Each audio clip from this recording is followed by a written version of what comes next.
मित्रों, हिंदू धर्म के लोगों को अक्सर ये आशंका रहती है कि मांस, मछली तथा अंडा खाने वालों के साथ क्या होता है। वैसे तो शाकाहारी भोजन को हिंदू धर्म में सर्वाधिक माना जाता है, लेकिन फिर भी कलयुग जैसे दौर में सभी धर्म के लोग बड़े ही चाव के साथ इसे खाते हैं। तो आज की इस प्रस्तुति में हम आपको बताते हैं कि मांसाहार खाने वाले व्यक्तियों को पाप लगता है या नहीं।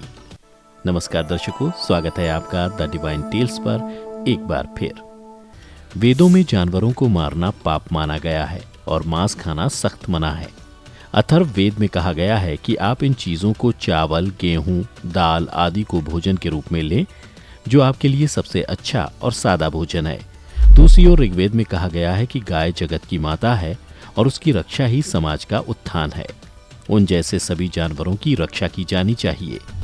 गीता में मांस खाने और ना खाने का उल्लेख है, जिसे 3 श्रेणियों में बांटा गया है।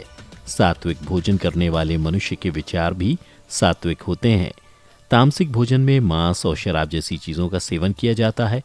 इस प्रकार का भोजन करने वाले हमेशा अपने बुरे कर्मों की वजह से बीमार और आलसी रहते हैं। जो व्यक्ति मांस खाते हैं वह 36 प्रकार के नरकों में से एक रूरू नरक में जाते हैं, जहां उनके शरीर के टुकड़े टुकड़े कर दिए जाते हैं और फिर उन हिस्सों को तेल में तला जाता है, जिसे मनुष्य के लिए झेलना बहुत ही कष्टदायी माना जाता है। इसलिए कहा जाता है कि महानता जीवन लेने में नहीं, जीवन देने में है। चलिए इसी के साथ आपको ये भी बता दें कि आखिर मांस खाने वाले ब्राह्मण के साथ क्या होता है। आज के युग में हर धर्म के लोग मांस खाते हैं। उन्हीं में से एक हमारे पूजनीय ब्राह्मण भी है। लेकिन क्या आपने कभी सोचा है ऐसा करने वाले ब्राह्मणों के साथ क्या होता है? क्या उनको भयानक सजाओं को भोगना पड़ता है या भगवान उनको माफ कर देते हैं? अगर किसी मनुष्य का जन्म ब्राह्मण परिवार में हुआ है और वो उस धर्म को त्याग कर मांस का सेवन करता है, तो ऐसे लोगों की जब मृत्यु पास होती है तब उनके दांत काले पड़ जाते हैं और पेट निकल आता है। पुराणों की माने तो उनकी मौत बहुत दर्दनाक होती है।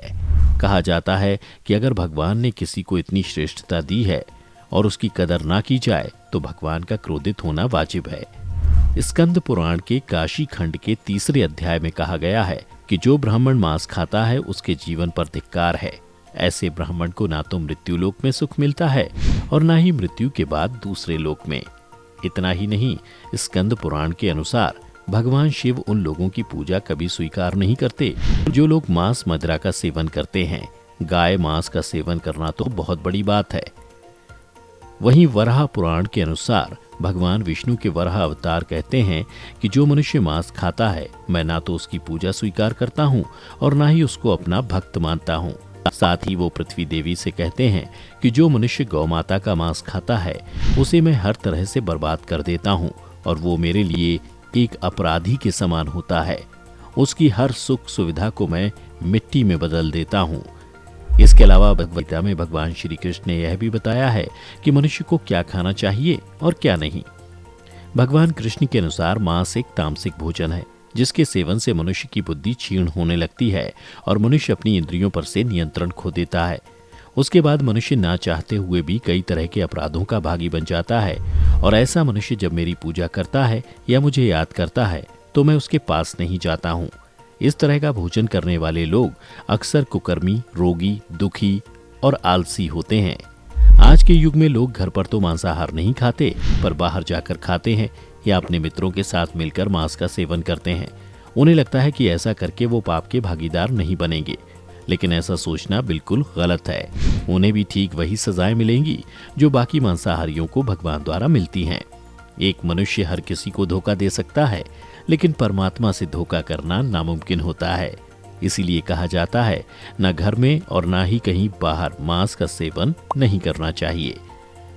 तो मित्रों, आपने जाना कि क्या सच में मांस मछली खाने वालों को पाप लगता है और मांस खाने वाले ब्राह्मण के साथ क्या होता है। अगर आपको पहले से किसी बात की जानकारी थी तो हमें नीचे कमेंट करके जरूर बताएं।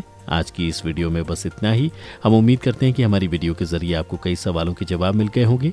अगर आपको ये वीडियो पसंद आई हो तो इसे लाइक और शेयर जरूर कीजिएगा। अगर आपने हमारे चैनल को सब्सक्राइब नहीं किया है तो जरूर करिए। इसके साथ ही मुझे दें इजाजत।